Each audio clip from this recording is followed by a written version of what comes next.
majina maarufu. Ilikuwa hapo center cut, ghafla driver likamshinda, hivyo na kukosa njia likaelekea kwenye biashara ya mtu. Tupate taarifa kamili.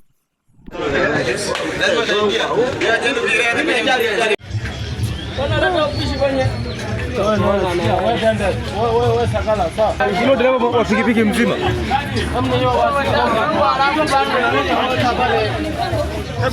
Ilo mayengo no. Unasikia?